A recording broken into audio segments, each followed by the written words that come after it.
Good morning to all of you. This is Amit sir. Today we will discuss about capacitance of a parallel plate capacitor when dielectric partially inserted. अब इसका हम इससे पहले video में देख चुके हैं कि अगर आपके पास एक पैरेलल प्लेट कैपेसिटर है, ये पैरेलल प्लेट कैपेसिटर दो प्लेट्स हैं, पर उस समय हमने इसको पूरी तरीके से इसमें फिल कर दिया था। तो उस समय हमारा जो कैपेसिटेंस आया था C naught A epsilon naught divide by D, where the distance between the two plate is D। ये हमारा यहां पर आया, ठीक है। अब इस बार हम क्या देखेंगे कि जब हमारे पास ये पैरेलल प्लेट कैपेसिटर है और इस समय हम इसको पूरी तरीके से इंसर्ट नहीं कर रहे हैं,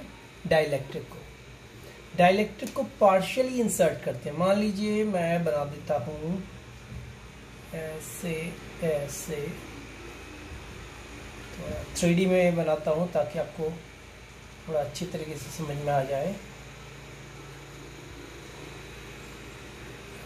ये मान लीजिए ये एक डाइलेक्ट्रिक हमने इसके बीच डाल दिया, ये एक डाइलेक्ट्रिक है, मैं इसे फिलअप कर देता हूँ। ये डाइलेक्ट्रिक है, राइट। इस डाइलेक्ट्रिक को हमने इसमें इंसर्ट कर दिया। डाइलेक्ट्रिक तो जान ही रहे आप कि एक ऐसा इंसुलेटर जिसको वैसे तो इंसुलेटर है, कंडक्ट नहीं करेगा इलेक्ट्रिसिटी, पर इसे इलेक्ट्रिक फील्ड के पॉजिटिव और नेगेटिव प्लेट के बीच में अगर रखा जाए तो इसके इलेक्ट्रॉन एक तरफ खिंच जाते हैं। ऐसे को हम कहते हैं डाइलेक्ट्रिक, जो कि हमने पहले पढ़ा हुआ है, ठीक है। बट अभी हम ये देखना चाह रहे हैं कि अगर इसे पार्शियली, जिसकी थिकनेस मान लीजिए T है, हमने इस T थिकनेस का डाइलेक्ट्रिक बीच में डाल दिया। अब डाइलेक्ट्रिक क्या करता है? इलेक्ट्रिक फील्ड को बढ़ाता है या कम करता है, ये हमने पहले सुना हुआ है या फिर हमने देखा हुआ है कि ये रिड्यूस करता है, तभी तो हम रिड्यूस वैल्यू निकालते हैं ना। रिड्यूस कितना करता है? देखिए यहां पर रिड्यूस वैल्यू E हो जाती है, और रिड्यूस वैल्यू जो अप्लाइड वैल्यू E नॉट होती है माइनस EP, पोलराइजेशन की का इलेक्ट्रिक फील्ड जो अपोजिट बनता है, तो इस तरीके से हम निकालते हैं, राइट। अब देखा जाए तो E equal to E naught minus EP, ये हम सभी को पता है कि ये रिड्यूस वैल्यू E के बराबर है। यहां पर इलेक्ट्रिक फील्ड E है और बाकी रीजन में E नॉट है। बाकी रीजन कौन सा बचा? ये T थिकनेस तक तो E रहेगा, और बाकी बचा हुआ रीजन है ये जैसे ये वाला रीजन और ये वाला रीजन। ये रीजन जो डाइलेक्ट्रिक को छोड़ के बाकी जो रीजन है उसमें जो इलेक्ट्रिक फील्ड रहेगा E नॉट रहेगा, क्योंकि खाली स्पेस है ना। खाली स्पेस में इलेक्ट्रिक फील्ड कितना रहेगा? E नॉट, और ये भरे हुए स्पेस में E। ये कंडीशन रहेगी, ये याद रखिए। और जब आपने इस तरीके से इसे डाला डाइलेक्ट्रिक को, तो आप क्या कह सकते हैं कि आपने इसे पैरेलल डाला या सीरीज में डाला। डाइलेक्ट्रिक जो डाला है, ये कैपेसिटर जो दो बन गए हैं, एक तो कैपेसिटर देखिए कैपेसिटर दो बन चुके हैं यहाँ पर। एक तो इन दोनों के बीच ये जो प्लेट 1 है और ये डाइलेक्ट्रिक, इसके बीच एक कैपेसिटर बन गया, क्योंकि इसके नेगेटिव यहां पर आ चुके हैं इस एंड पे, और यहां पर पॉजिटिव हो चुका है और ये नेगेटिव है, तो दूसरा कैपेसिटर यहां पर बना। तो बताइए कि ये क्या सीरीज में बना या पैरेलल बना? तो इसको हम कहते हैं पैरेलल। ये इस तरीके से जब हम डाइलेक्ट्रिक डालते हैं तो हम कहते हैं कि ये पैरेलल आपने डाला है, और पैरेलल में जो कैपेसिटेंस है नहीं सॉरी सीरीज में डाला है, पैरेलल नहीं, ये सीरीज में डाला है, क्योंकि इसमें करंट सेम रहनी है। इसके थ्रू भी पैरेलल तो तब होता है जब हम इसको इस तरीके से डालते हैं, बीच में ऐसे आधा ऊपर और नीचे वाला पार्ट छूट जाता है, तो हम कहते हैं इसे पैरेलल में डाला है। तो ऊपर एक कैपेसिटेंस बनता है, नीचे एक बनता, तो हम कहते हैं ये पैरेलल में बना है, जिसमें पोटेंशियल बराबर रहता है, राइट। अभी पोटेंशियल चेंज हुआ, पोटेंशियल जब चेंज हो रहा है दोनों के बीच, तो हम कहेंगे ये सीरीज में। मान लीजिए पहले दो जो है कैपेसिटर, या फिर मान लीजिए एक आप फ्री स्पेस के लिए मान लीजिए और दूसरा मान लीजिए डाइलेक्ट्रिक के लिए, तो टोटल V कितना बनेगा? एक तो सिंपली जो V होता है V नॉट कह लीजिए इसे, जो फ्री स्पेस के लिए जो पोटेंशियल बनेगा। सेकंड दूसरा कौन सा बनेगा? वो बनेगा जो डाइलेक्ट्रिक वाला स्पेस है, ये वाला। तो इसके लिए हम इसे मान लीजिए Vp कह लें, ड्यू टू पोलराइजेशन, ठीक है, जो पोटेंशियल इसमें आया इसके बीच में, यहां कितना पोटेंशियल और फ्री स्पेस पे कितना, इन दोनों को मिला के इन दोनों का टोटल पोटेंशियल बनेगा।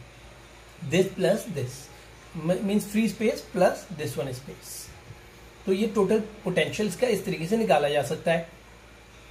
तो V नॉट अब कैसे निकालें? मैंने बताया था कि किसी भी दो प्लेट के बीच में जो पोटेंशियल है, वो जो इलेक्ट्रिक फील्ड है वो चेंज नहीं होता, इलेक्ट्रिक फील्ड सेम रहता है। और इलेक्ट्रिक फील्ड का वैल्यू आप सभी को पता है कि दो प्लेट के बीच में इलेक्ट्रिक फील्ड का अगर फ्री स्पेस है तो सिग्मा अपॉन एप्सिलॉन नॉट इसका वैल्यू होता है, ये भी आपको पता है, सिग्मा बाय एप्सिलॉन नॉट। हाँ, बट इस केस में जहां डाइलेक्ट्रिक है इसके बीच में, अब यहां सिग्मा बाय एप्सिलॉन नॉट नहीं होगा, यहां सिग्मा बाय एप्सिलॉन कह सकते हैं, राइट। तो यहां एप्सिलॉन नॉट नहीं आएगा। तो E is equal to dV by dr, ये पोटेंशियल ग्रेडियंट जिसे कहते हैं हम। और मैंने कहा कि पोटेंशियल का जो डिफरेंस है, मान लीजिए V है और यहां डिस्टेंस है d, तो आपका तो V की वैल्यू कितनी आनी चाहिए? ED, ये V की वैल्यू आनी चाहिए। अगर मैं V नॉट बोलूं तो E नॉट D, अगर मैं V नॉट बोलूं तो E नॉट आएगी, इलेक्ट्रिक फील्ड V नॉट मतलब जो फ्री स्पेस है, और उसमें इलेक्ट्रिक फील्ड कितना? E not.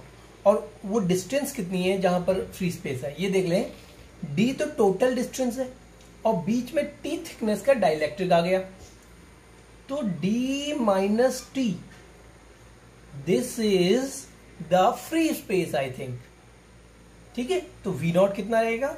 E naught D minus T, and Vp कितना रहेगा? पोलराइजेशन के कारण यहां रिड्यूस वैल्यू रहेगी E, और यहां थिकनेस कितनी है ये डाइलेक्ट्रिक की? T, तो इतना होना चाहिए, राइट। तो मैं यहां पर इस तरीके से लिख देता हूं, E naught D minus T plus ET, getting? ये समझ में आ गया होगा आप सभी के। अब हम इसके नेक्स्ट लेते हैं। अब इतना अगर आपको समझ में आया है तो मैं अब ये डायग्राम मिटा देता हूं।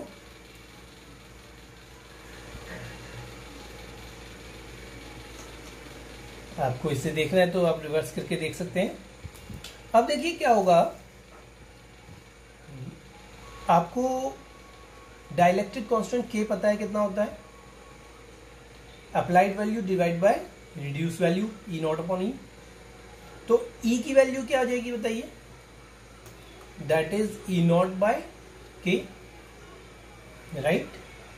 तो यहां पर E की वैल्यू डाल देते हैं, V is equal to E naught D minus T plus ET, E के बदले डाल देते हैं E naught by K T।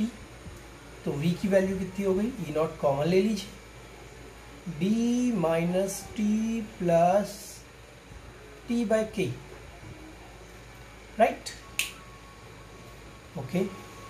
हमें V तो मिल गया, नेट V हमें मिल चुका है, और ई नॉट की वैल्यू आपको भी मैंने बताई थी कि ई नॉट की वैल्यू होती है सिग्मा बाय एप्सिलॉन नॉट, या फिर सिग्मा को भी आप लिख सकते हैं Q upon A, sigma is equal to Q upon A, तो ई नॉट कितना बन जाएगा Q upon A epsilon naught, right, Q upon A epsilon naught. तो V की वैल्यू तो आ जाएगी Q upon A epsilon naught D minus T plus T by K, this is the value of potential.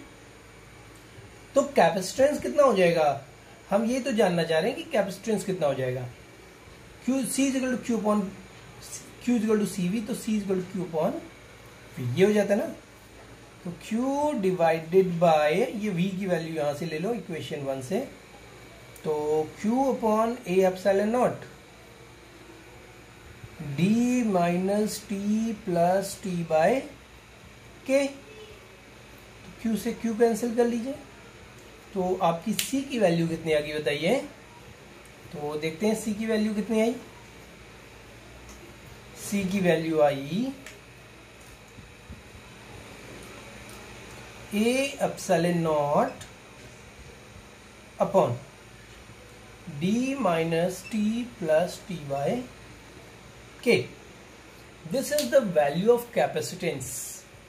Capacitance की value है when dielectric is partially inserted between the plates, ये दो plate के बीच में डाइलेक्ट्रिक को पार्शियली डाला गया, thickness थी टी के साथ, ठीक है, ये थिकनेस टी के साथ डाला गया, ये डाला गया पार्शियली, ठीक है। तो इसका कैपेसिटेंस कितना बन गया, तो इसका कैपेसिटेंस बन गया जो मैंने आपको दिखाया, राइट, कैपेसिटेंस ये बन गया।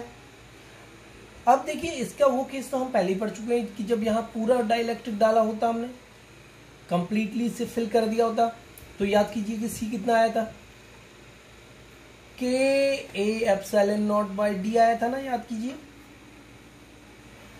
क्या इस वाले फॉर्मूले से हम इसको प्रूफ कर सकते हैं, यहां पर तो T थिकनेस है और ये वैल्यू है यहां से यहां तक D गैपिंग, तो इसको पूरा डालने का मतलब क्या है डाइलेक्ट्रिक को, कि जो थिकनेस है वो कितनी हो जानी है D के बराबर, राइट।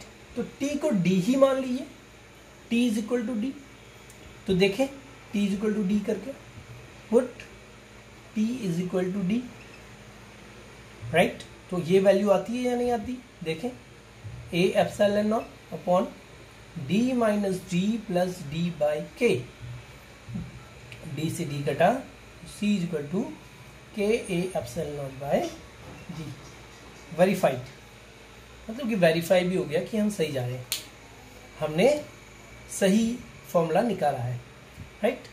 तो this is the capacitance when dielectric is partially inserted.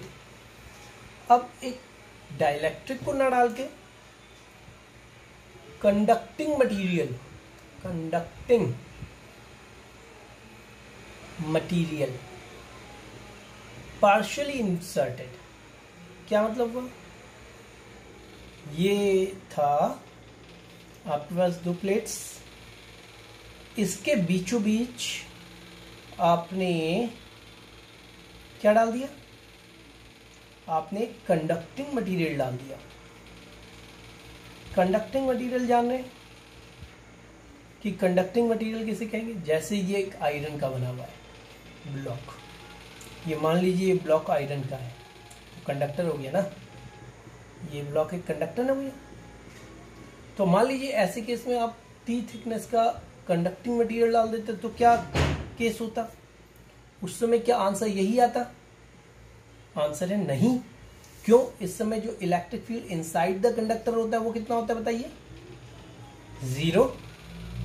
इस समय जो V बनता वो तो सिर्फ फ्री स्पेस में बनता ना, V नॉट, V कंडक्टिंग का तो 0 हो जाता ना, पोटेंशियल कंडक्टिंग का कितना हो जाए 0। तो V is equal to V naught मतलब E naught D minus T ही तो आता आंसर, राइट। ई नॉट को आप लिख देते sigma upon epsilon naught D minus T, right. तो ये पोटेंशियल का फॉर्मूला आ जाता है। पोटेंशियल आ गया तो कैपेसिटेंस निकालना तो इजी है। कैपेसिटेंस का फॉर्मूला होता है C is equal to Q upon V. Q upon V के बदले डाल दिया sigma upon epsilon naught D minus T. Sigma को क्यू अपॉन ए कर दीजिए तो क्या हो जाएगा, A Q upon A, sorry, upon A epsilon naught D minus T. Q से क्यू काट लीजिए, A epsilon naught divide by D minus T. ये तो कैपेसिटेंस की वैल्यू आ गई ना। कब, जब एक कंडक्टिंग मटेरियल को डालेंगे। अब इस समय बताइए कि मान लीजिए आप कंडक्टिंग मटेरियल को पूरी तरीके से उसके बीच में भर देते। मान लीजिए ये दो स्लैब है, दो प्लेट्स हैं, इनके बीच में पूरा कंडक्टिंग मटेरियल भर दें तो क्या होगा, तो उस समय D is equal to T, T is equal to D बन जाएगा। कंडक्टिंग मटेरियल पूरा भर गया तो C कितना आया, इनफाइनाइट। मीन्स उस समय कैपेसिटेंस जो है इनफाइनाइट हो जाएगा। ये डेरिवेशन कुछ कभी कभी आते हैं, पूछे जाते हैं, और ये आपको तब भी चाहिए होते हैं जब आप कुछ न्यूमेरिकल्स कर रहे हो, तो आपसे क्वेश्चन आ जाता है इस तरीके से कि इतना कंडक्टिंग मटेरियल इतने स्पेस पे डाल दिया तो बताइए कैपेसिटेंस कितना हो जाएगा। तो आपको ये फॉर्मूला आना चाहिए। अगर डाइलेक्ट्रिक डाल दिया तो डाइलेक्ट्रिक वाला फॉर्मूला आना चाहिए। तो इस तरीके से आपको मैं कोशिश कर रहा हूं कि आपको बेसिक्स सारे क्लियर रहे। बेसिक्स एक एक पॉइंट वाइज हम डिस्कस करेंगे। आपको कैसा लगा ये बताइएगा। Like, share and subscribe. तभी सब्सक्राइब जब आप करेंगे तो उसके बाद आपके पास जो नए वीडियोस हैं आपके पास आते रहेंगे। Thank you.